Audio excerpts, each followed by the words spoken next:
Bonjour, bienvenue dans Computer Master Haïti. Alors, on va continuer avec les recherches. Aujourd'hui, je vais vous présenter les 19 sites de recherche en ligne que vous pouvez accéder facilement et rapidement pour pouvoir faire vos travaux scientifiques. Et ceci, c'est extrêmement important d'avoir de bonnes références. Rapidement, je rentre dans le premier parmi les 19. Google Scholar. Google Scholar, je pense que bon nombre d'entre vous connaissent Google Scholar. C'est très intéressant, c'est un bon site. Et vous pouvez rapidement faire de la recherche à côté de Google large, Google général. Ensuite, il y a Google Book. Google Book, assurément, vous n'allez pas avoir accès à presque tous les books. Pour télécharger, vous n'allez pas pouvoir télécharger tous les livres. Mais par contre, il y a des pages de citations, ce que vous recherchez, vous allez facilement les retrouver sur Google Book et faire les références, et cela va vous aider dans vos travaux de recherche scientifique. Rapidement, on avance. Il y a Microsoft Academic. Microsoft Academic, c'est réellement intéressant. Quand j'ai découvert Microsoft Academic, c'est comme un monde merveilleux parce que c'est environ 253 millions de publications, 263 millions d'auteurs, et ceci, c'est Microsoft Academic. Vous avez bien entendu Microsoft Academic. Vous n'avez qu'à cliquer, ajouter vos mots-clés, qui sont en rapport avec vos thèmes, vos pratiques de recherche. Et voilà, vous avez plein d'idées, vous avez plein de publications, plein d'articles, de livres. C'est réellement intéressant, Microsoft Academic, je vous invite à plonger. Ensuite, on a OSTI.go. OSTI.go, oui, c'est un site pour le gouvernement des États-Unis, mais par contre, c'est un site pour, je peux dire, rapidement, je peux traduire pour vous, vous allez voir, c'est le bureau d'information scientifique et technique du département américain de l'énergie. Pour ceux qui font de la recherche sur l'énergie, n'est-ce pas, et vous avez des travaux scientifiques à faire, vous avez besoin de documentation, OSTI.gov, c'est un très bon site. Non seulement c'est référencé, c'est réellement intéressant. On continue. À côté de OSTI.gov, il y a Science.gov. Science.gov, comme vous l'entendez, science.gov. Science.gov, c'est encore aux États-Unis, mais à Science.gov, vous pouvez effectuer des recherches sur plus de 60 bases de données et plus de 2200 sites web qui sont référencés aux États-Unis.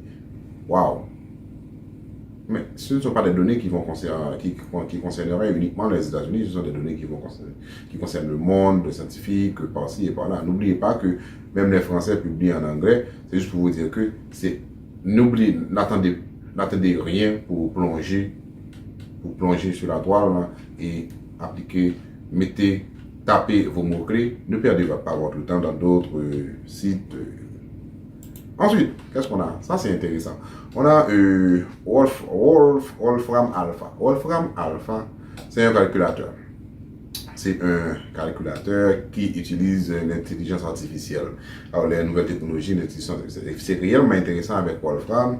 Vous avez des thématiques sur les mathématiques, sur les sciences et la technologie. Vous avez les sociétés et culture. Et puis, des calculs sur la vie. En général, vous pouvez faire ce que vous voulez. Je vous laisse le soin d'aller calculer. Il y a une surprise là. Vous voyez là, surprise. Vous voulez cliquer et vous allez voir le nombre de calculs que vous pouvez faire à partir de ce website. Lorsque vous pensez calcul, c'est à la fois un calcul.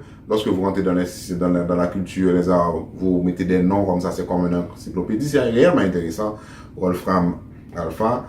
Ne perdez pas votre temps. Lorsque vous avez une idée, rentrez ici et accrochez l'idée. Vous allez voir comment cela va vous aider dans vos travaux de recherche. Ce n'est pas un site que vous allez rechercher vraiment, vous allez retrouver des articles, mais pour les calculations, c'est comme une encyclopédie avec des calculs ouverts en ligne. Waouh, c'est intéressant. Ne perdez pas une minute. Plongez là-dedans. Ensuite, il y a RefSeek. RefSeek, c'est comme Google. C'est un peu large. Je ne vais pas m'éterniser dessus. C'est uniquement les bons mots-clés. Ensuite, il y a Eric. En anglais, c'est E-I-R-I-C. So, Eric. Eric, c'est Institut de l'éducation des sciences. Institut de l'éducation des sciences. Wow! pas la peine de vous expliquer de quoi s'agit-il. Vous n'aurez qu'à ajouter les mots-clés qui vous intéressent. Et ceci, on avance. Et Cochrane Degree, c'est surtout pour les thématiques médicales, pour la santé publique, la recherche médicale, laboratoire et médical. En fait, c'est assez intéressant pour Cochrane, c'est de même pour PubMed. Je pense que bon nombre d'entre vous connaissent PubMed. ResearchGate, avec 135 millions de publications, c'est réellement intéressant. Des publications scientifiques où vous aurez du régal plein les yeux. C'est pas Stargate comme le film, c'est ici on est dans ResearchGate. Ne perdez pas votre temps. Je vous dis toujours cette histoire, ne perdez pas votre temps. C'est-à-dire, vous pouvez perdre du temps à faire de la recherche sur d'autres sites et vous n'allez rien trouver parce que c'est trop large. Là, maintenant, ce sont des sites dédiés. On avance. Alors, je les ai triés, mais il y en a d'autres. Je les ai triés pour vous. Ah, là, on est en Europe. On est en Europe, tout près de l'université de Bielefeld, à Bielefeld Université. Ah, c'est la base de recherche académique de l'université, mais c'est assez intéressant parce qu'il y a là-dedans environ 268 millions de documents. Waouh! Mais on n'a pas le temps vraiment. Le temps nous fait défaut. Parce qu'avec toutes ces ressources, tous ces documents, toutes ces publications, tous ces travaux qui ont été déjà réalisés, on ne peut pas perdre le temps parce qu'il y a tellement de possibilités de produire. Trop, je dis trop. On avance. Bon, Infotopia, c'est comme un site où quelqu'un a mis les liens et pour la recherche médicale. C'est-à-dire, lorsque vous entrez sur Infotopia, vous allez retrouver différents liens qui vont vous amener vers des sites de recherche médicale. Bon, en fait, en gros, c'est ça, je passe, mais c'est intéressant quand même, ça peut vous aider à ne pas perdre du temps. Rapidement, j'ai déjà parlé de PubMed. C'est un site référencé par le gouvernement des États-Unis, surtout pour la recherche médicale.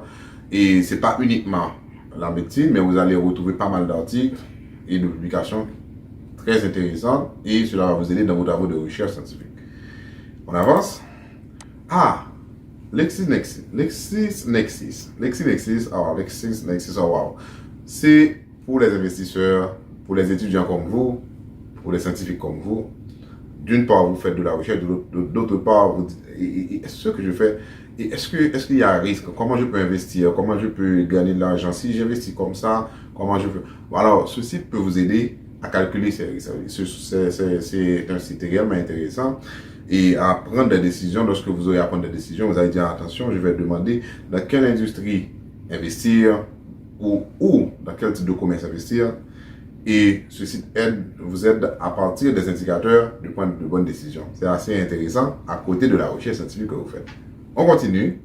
Il y a EBSCOhost. EBSCOhost, il faut vous inscrire sur EBSCO. Je pense que c'est payé, mais c'est intéressant quand même, surtout pour la zone Amérique latine. Il y a pas mal de documentation, pas mal de websites, et c'est réellement intéressant, EBSCO.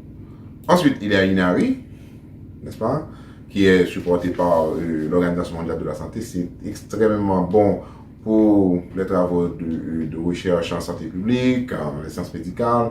Il y a des publications qu'on peut vous demander sur d'autres sites de payer ces publications, alors que sur INARI, pourvu que vous avez un code, vous allez avoir accès à tous les documents. C'est réellement intéressant. Et d'ailleurs, mais il y en a qui sont gratuits quand même, sans avoir créé de compte. Ne perdez pas votre temps, je vous le dis encore. Le temps, c'est de l'argent. Bon, là maintenant, et si vous êtes en France, c'est facile de faire une recherche parce que normalement, il y a pas mal de sites français qui sont référencés pour les calculs. Mais par contre, lorsque vous vous rendez à l'extérieur, il y a ce site, AIMS. C'est comme un but. Si on traduit ça, le but, what's the aim? So, en français, c'est l'Institut américain des sciences mathématiques. Institut américain des sciences mathématiques. Inutile de vous expliquer de quoi s'agit-il si vous avez des sujets sur les maths, sur toutes les formes de calcul. Vous aurez besoin de publications, de conférences, de livres, de nouvelles. Enfin, rendez-vous ici, en dehors de tout ce que vous avez en France. Et puis ensuite, en dernier, il y a l'organisation i3e.org. i3e.org. Je parlais tout à l'heure de l'intelligence artificielle, de l'électronique, de l'informatique, de la computation, des sciences et computérisées. Waouh! Quelle affaire! C'est réellement intéressant. Alors rapidement, on a pu passer en revue les 19 sites. On a pu rapidement passer en revue les 19 sites qu'on peut. Mais ce n'est pas seulement 19, il y en a d'autres. C'est juste des sites que j'ai triés sur le volet. Et cela va vous aider à ne pas dire « Ah, j'ai cherché sur Google, j'ai rien trouvé. Et j'ai cherché ici, j'ai rien trouvé. J'ai cherché là-bas, j'ai... » Non. Et il y en a d'autres. Et à chaque fois, je vais revenir sur ce genre de vidéo pour vous dire, voilà, d'autres websites qui sont non seulement répertoriés, catalogués et qui subissent leur publication subissent une sorte de contrôle. C'est pas quelque chose qu'on met comme ça, open source, voilà, on veut seulement. C'est intéressant. Alors, pour vous servir, je vous dis merci. N'oubliez pas, vous êtes sur CompuMaster IT. Abonnez-vous si vous n'avez pas encore eu la chance de le faire. Merci.